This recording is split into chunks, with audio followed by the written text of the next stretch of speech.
Bonjour, je suis Martine Dussard, formatrice, conférencière, auteure et illustratrice des bandes dessinées initiatiques Le Trésor oublié de l'arc-en-ciel. Eh bien, dans le cadre de ma formation, donc une de mes aspirations, un de mes buts de vie, eh bien, c'est de transmettre des outils faciles, joyeux, ludiques, pour pouvoir arriver à mieux vivre au quotidien. Et donc, dans cette petite vidéo, j'ai envie de vous présenter le vibratiomètre.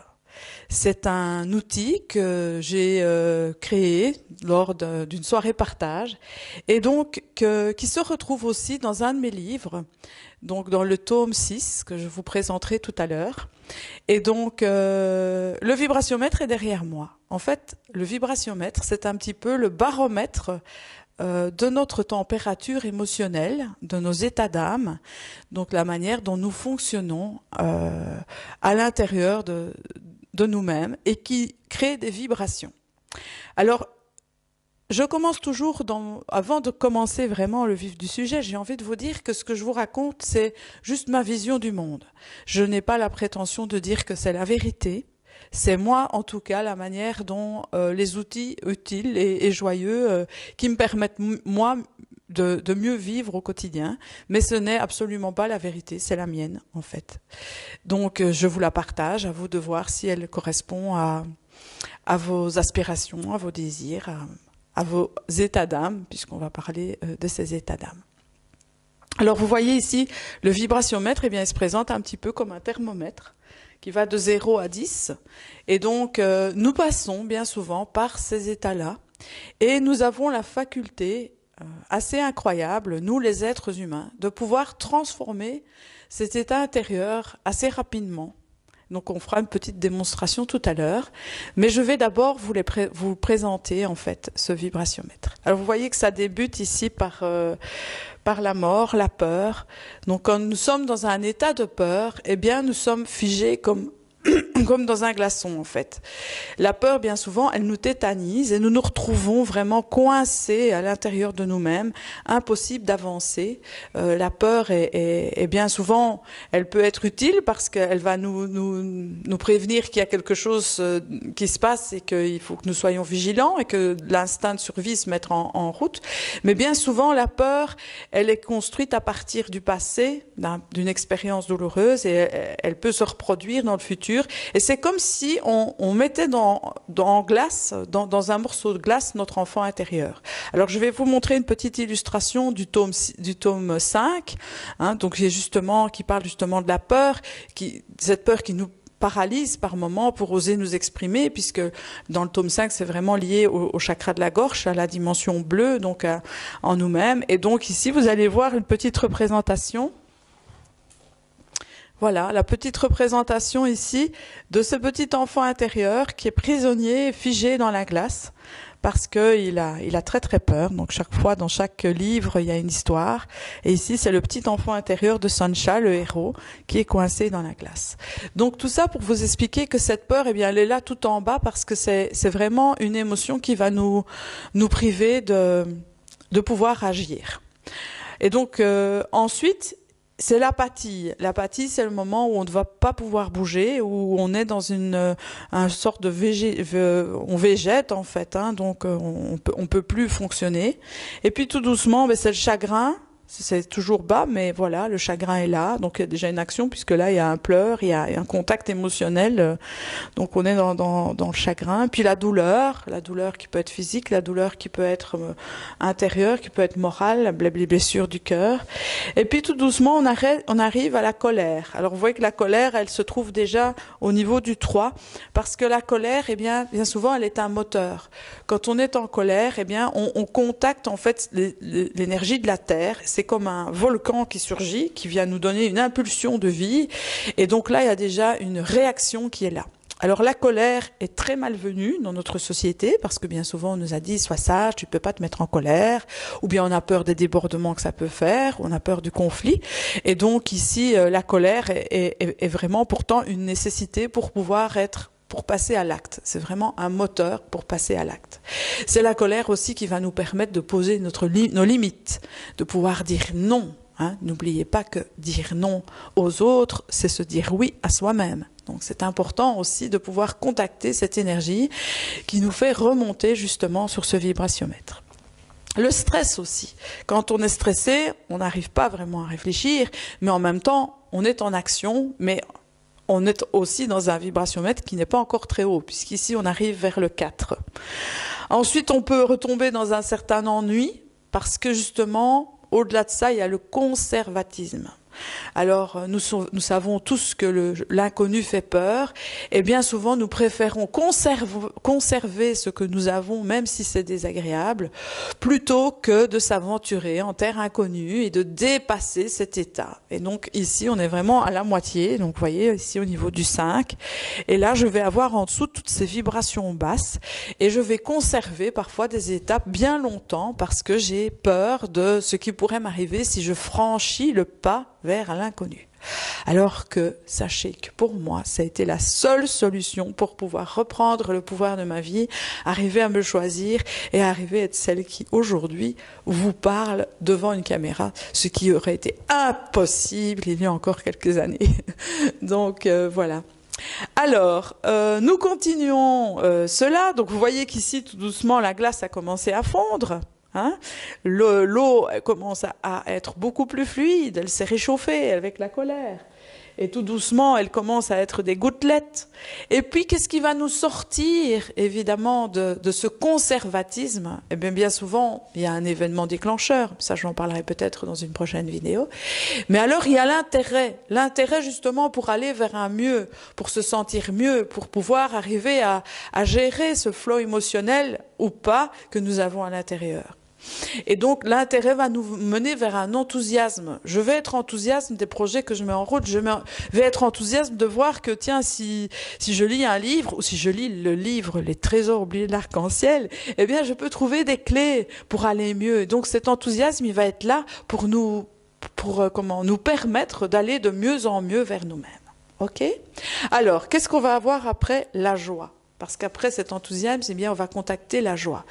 Alors, cette joie, il y a deux sortes de joie. Il y a la joie où on va être ici dans un vibratiomètre de chagrin, de douleur, et puis on va avoir la visite de quelqu'un qui va nous remonter un peu le moral, ça va aller mieux, on va se trouver un peu dans la joie, ça va nous changer les idées. Et puis finalement, eh bien, quand la personne va être partie avec sa joie de vivre, qu'est-ce qui va se passer? C'est que je vais retomber dans mon chagrin parce que justement cette joie, elle était pour une raison bien simple, c'est que mon ami était là et qu'une fois que la raison est partie, ben, la joie tombe. Et puis il y a l'autre joie, il y a cette joie profonde d'être en vie, d'être avec soi-même, d'être dans la vie. Et donc c'est la joie qui nous contacte à être heureux le matin, en voyant un rayon de soleil, en voyant une fleur, en entendant les oiseaux chanter. C'est cette joie qui est là sans raison. Et donc qu'est-ce qu'elle va faire? Cette joie, elle va nous monter ces vibrations, elle va faire en sorte que nous soyons de mieux en mieux. Et c'est comme si tout doucement l'eau se transforme et devient beaucoup plus légère. Alors qu'est-ce qui va se passer? C'est bien qu'on va gagner en confiance. On va gagner en confiance en soi. On va gagner en confiance en la vie. Et on va commencer à devenir partenaire de la vie. Moi, en tout cas, c'est ce que j'ai vécu. C'est vrai que je pourrais vraiment parler aussi de mon expérience, parce que c'est vraiment ce que je vis. Plus je me mets dans cette joie intérieure, eh bien, plus je me sens en confiance et la vie me répond. Et la vie, elle joue avec moi et je joue avec elle. Et donc, c'est vraiment un partenariat, on pourrait dire, entre la vie et entre la joie que je peux instaurer. Et cette confiance. Et puis l'intégrité. Hein, si vous avez déjà regardé d'autres petites vidéos que j'ai faites, entre autres sur les formations et la Fédération Création Vivante, eh bien vous verrez que je parle beaucoup de cohérence et cette intégrité, c'est ça. C'est que je puisse être en parfaite intégrité avec qui je suis et en intégrité par rapport à la cohérence de ma vie. Et ça je gagne aussi en confiance et en joie quand je me mets dans cette intégrité. Ensuite, évidemment, l'amour.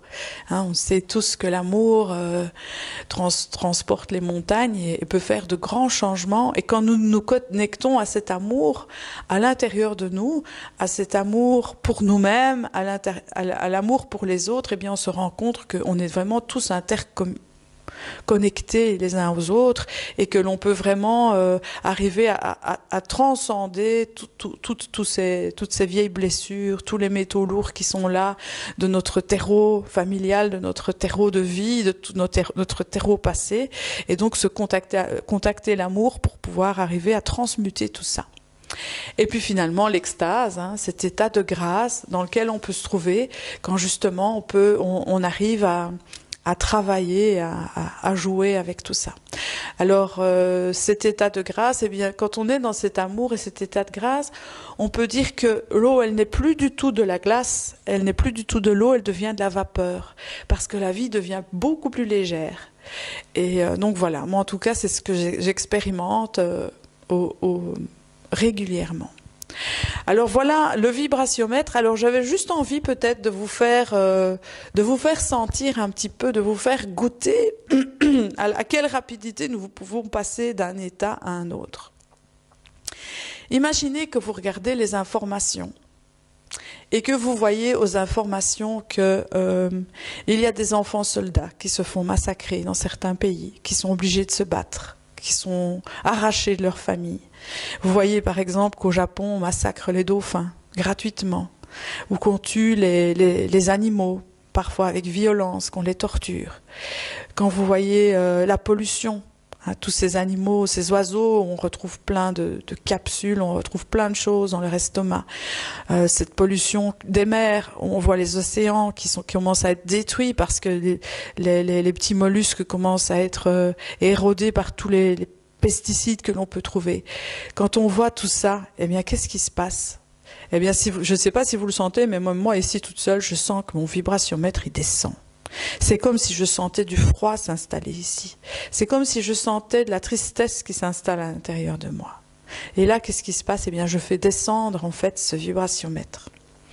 Et donc, pourquoi? Parce que j'alimente cet égrégore de douleur, de tristesse.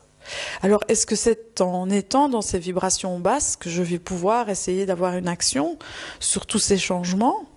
Est-ce que c'est dans cet état-là? Ou est-ce que je ne fais qu'alimenter justement la douleur, le chagrin? Est-ce que je n'arrive pas à être apathique? En tout cas, moi je le sens. Quand je suis dans cet état-là, j'ai juste envie de ne plus rien faire, de me laisser couler dans cette apathie, dans cette tristesse. Ok. Alors maintenant, on va continuer, on va essayer de sentir ce qui se passe.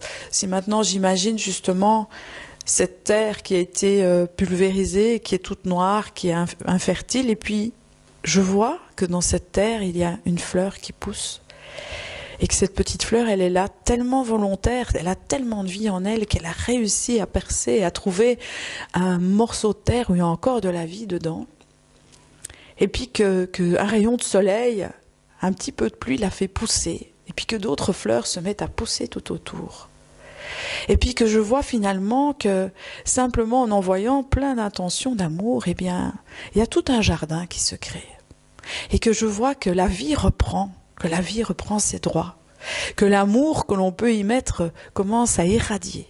Le soleil est là, il y a de l'eau qui devient cristalline simplement parce qu'on a l'intention qu'elle le soit. Et puis on y met de la chaleur, on y met des papillons. On va y mettre aussi des oiseaux, le chant des oiseaux. Et puis les odeurs, les senteurs des fleurs, les senteurs de miel.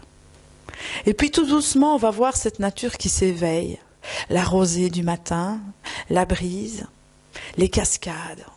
On va voir tout ce qui est merveilleux dans la nature. Et puis on va voir passer des enfants qui jouent, qui rient, qui nous regardent, qui nous sourient.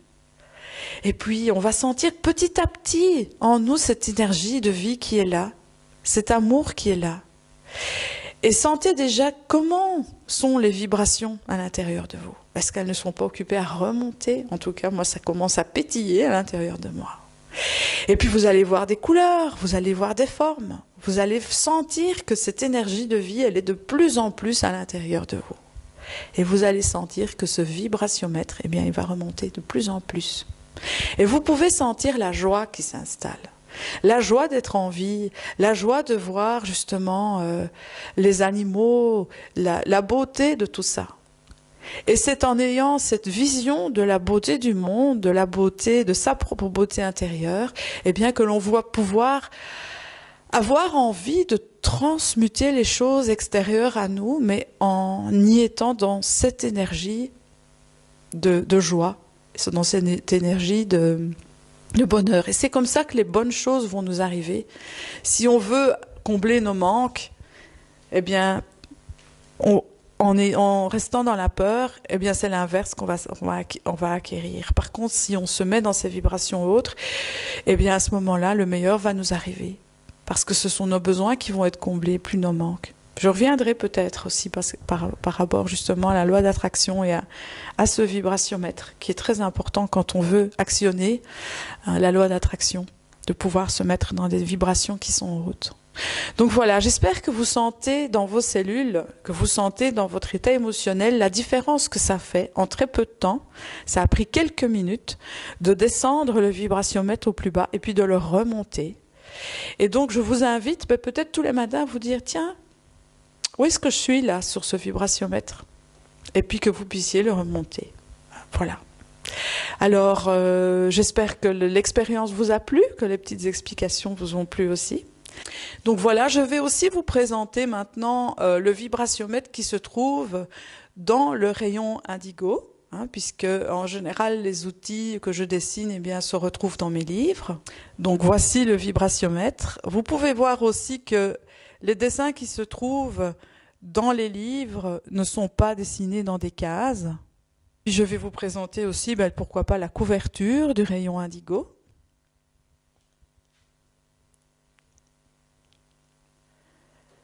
Donc le voici, c'est le tome qui va parler de l'intuition, qui va parler justement de comment nettoyer ce canal de l'intuition, les leçons de vie, etc. Puisqu'il y a une gradation, comme je l'avais expliqué dans la vidéo sur de la formation arc-en-ciel. Et donc, je vends aussi ces petits posters donc du vibratiomètre en format A3 et en format A4. Et vous trouvez tout ça sur mon site. Donc, le nom de mon site va apparaître. Et donc, j'ai été ravie de vous présenter ce petit bout d'enseignement. Donc voilà, je vous reviendrai peut-être pour d'autres vidéos également. Si ça vous a plu, vous pouvez aussi laisser les commentaires sous la vidéo ou m'écrire directement via mon site. Je me ferai un plaisir de vous lire et si vous avez des questions, je me ferai un plaisir aussi d'y répondre. Voilà, donc je vous souhaite de bien actionner votre vibratiomètre vers le haut avec confiance, intégrité, amour, extase, bien entendu. Et donc, c'était Martine Dussart et à très bientôt.